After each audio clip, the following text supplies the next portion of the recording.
របៀបប្រើប្រាស់ភូនងអង្គឬក៏សព្វនាមអង្គជាភាសាខ្មែរភូនងអង្គគឺជាសព្វនាមភាសាបារាំងមួយដែលពេញនិយមខ្លាំងដែលយើងអាចប្រើជំនួសកម្មបត្តិដែលនាំមកដោយថ្នាក់ឬក៏ préposition de ដែលកម្មបត្តិទាំងនោះអាចជានាមដែលជាទីកន្លែងគំនិតឬវត្ថុអ្វីមួយហើយយើងអាចប្រើសព្វនាមមួយនេះដើម្បីជំនួសឲ្យនាមដែលបញ្ជាក់ពីចំនួនដូចជាលេខ article partitif ឬក៏ article indéfini ជាដើមឧទាហរណ៍នៅពេលដែលយើងប្រើប្រាស់វាដើម្បីជំនួសឲ្យកម្មបត្តិដែលនាំមកដោយ préposition de tu parles de ton voyage មានន័យថាឯងកំពុងនិយាយអំពីការធ្វើដំណើររបស់ឯងមែនទេ oui j'en parle មានន័យថាបាទឬចាខ្ញុំកំពុងនិយាយអំពីវាយើងប្រើសព្វនាមអង្គត្រង់នេះដើម្បីជំនួសកម្មបត្តិ de ton voyage ឧទាហរណ៍មួយទៀត il a besoin de repos មានន័យថាគាត់ត្រូវការការសម្រាកដូចជា il en a besoin មានន័យថាគាត់ត្រូវការវាយើងប្រើភូនងអង្គត្រង់ហ្នឹងដើម្បីជំនួសឲ្យកម្មបត្តិ de repos ឧទាហរណ៍នៅពេលដែលយើងប្រើភូនងមួយនេះដើម្បីជំនួសឲ្យនាមបន្ទាប់ពី clear ដែលបញ្ជាក់ពីចំនួនឬបរិមាណអ្វីមួយឬក៏ចំនួនមនុស្ស tu veux du pain មានន័យថាអ្នកចង់បាននំប៉័ងអត់ឬក៏អ្នកចង់បាននំប៉័ងខ្លះៗអត់ oui j'en veux មានន័យថាបាទឬចាខ្ញុំត្រូវការវាខ្លះៗឬក៏ខ្ញុំចង់បានវាខ្លះៗយើងប្រើភូនងអង្គត្រង់ហ្នឹងដើម្បីជំនួសឲ្យ du pain នៅពេលដែលយើងនិយាយទាក់ទងទៅនឹងចំនួនឬក៏បរិមាណបើសិនជាអ្វីមួយឬក៏មនុស្សដែលយើងនិយាយមានចំនួនជាក់លាក់ហើយច្បាស់យើងអាចដាក់ចំនួនវានៅខាងចុងប្រយោគរបស់យើងដើម្បីផ្ដល់ព័ត៌មានច្បាស់លាស់ឲ្យគេបានដឹងឧទាហរណ៍ tu as 3 enfants មានន័យថាអ្នកឯងមានកូន3នាក់មែន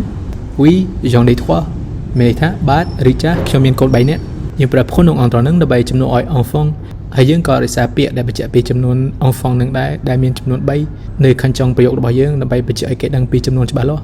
ឧទាហរណ៍មួយទៀត il mange beaucoup de chocolat មានន័យថាគាត់ញ៉ាំសូកូឡាច្រើនដូចជា il en mange beaucoup មានន័យថាគាត់ញ៉ាំវាច្រើនយើងប្រើភូនងអង្គត្រង់ហ្នឹងដើម្បីជំនួសឲ្យ de chocolat ហើយយើងរក្សាពាក្យ beaucoup ដែលជាពាក្យបញ្ជាក់ពីចំនួនថាចំនួនច្រើននៅដដែលដើម្បីឲ្យគេដឹងពីចំនួនដែលគាត់ញ៉ាំឧទាហរណ៍នៅពេលដែលយើងប្រើប្រាស់ភូនងអង្គដើម្បីជំនួសឲ្យទីកន្លែងដែលនាំមកដោយ préposition de ឬក៏ថ្នាក់ de tu viens de l'école មានន័យថាអ្នកកំពុងមកពីសាលាមែន oui j'en viens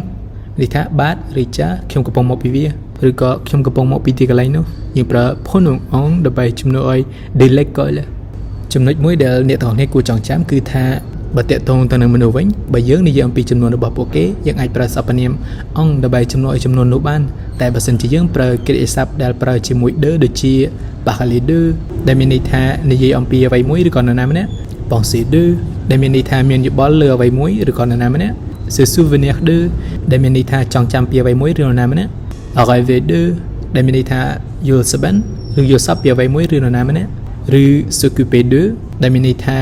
មើលថែឬក៏គ្រប់គ្រងអ្វីមួយឬនរណាម្នាក់នោះយើងមិនអាចប្រើសព្វនាមអង្គដើម្បីជំនួសឲ្យមនុស្សបាននោះទេដោយយើងត្រូវប្រើភូនងតូនីកវិញដែលមានដូចជា moi toi lui elle soi nous vous eux elle ឧទាហរណ៍នៅពេលដែលយើងនិយាយថា je parle de mon frère មានន័យថាខ្ញុំកំពុងនិយាយអំពីបងប្អូនប្រុសរបស់ខ្ញុំនោះយើងមិនអាចប្រើភូនងអង្គដើម្បីជំនួសឲ្យពាក្យបងប្អូនប្រុសរបស់ខ្ញុំបាននោះទេដោយយើងមិនអាចនិយាយថា j'en parle បាននោះទេដោយយើងត្រូវនិយាយថា je parle de lui មានន័យថាខ្ញុំនិយាយអំពីគាត់ឬក៏ខ្ញុំកំពុងនិយាយអំពីគាត់ឧទាហរណ៍មួយទៀតបើសិនជាយើងនិយាយថា je me souviens de ma mère មានន័យថាខ្ញុំចងចាំម៉ាក់របស់ខ្ញុំដោយយើងមិនអាចប្រើអង្គជំនួសឲ្យ ma mère បាននោះទេដោយយើងមិននិយាយថា je m'en souviens តែយើងអាចនិយាយថា je me souviens d'elle មានន័យថាខ្ញុំចងចាំពីនាងខ្ញុំសង្ឃឹមថាវីដេអូមួយនេះបានជួយអ្នកទាំងអស់គ្នាឲ្យយល់បន្ថែមអំពីភូនងអង្គដើម្បីឲ្យយល់កាន់តែច្បាស់ខ្ញុំចង់អ្នកទាំងអស់គ្នាធ្វើនៅឧទាហរណ៍ទាំង5នេះដែលខ្ញុំចង់ឲ្យអ្នកទាំងអស់គ្នាប្រើភូនងអង្គដើម្បីជំនួសកម្មបត្តិនៅក្នុងប្រយោគខាងក្រោមដោយទី1 je bois du café មានន័យថាខ្ញុំកំពុងផឹកកាហ្វេខ្លះៗទី2 elle a deux stylos មានន័យថានាងមានប៊ិច2ទី3 il y a beaucoup de monde ici មានន័យថាមានមនុស្សជាច្រើននៅទីនេះ4 nous sommes du Cambodge មានន័យថាពួកយើងមកពីប្រទេសកម្ពុជា5 elle s'occupe de ses enfants le matin មានន័យថានាងមើលថែកូនៗរបស់នាងនៅពេលព្រឹក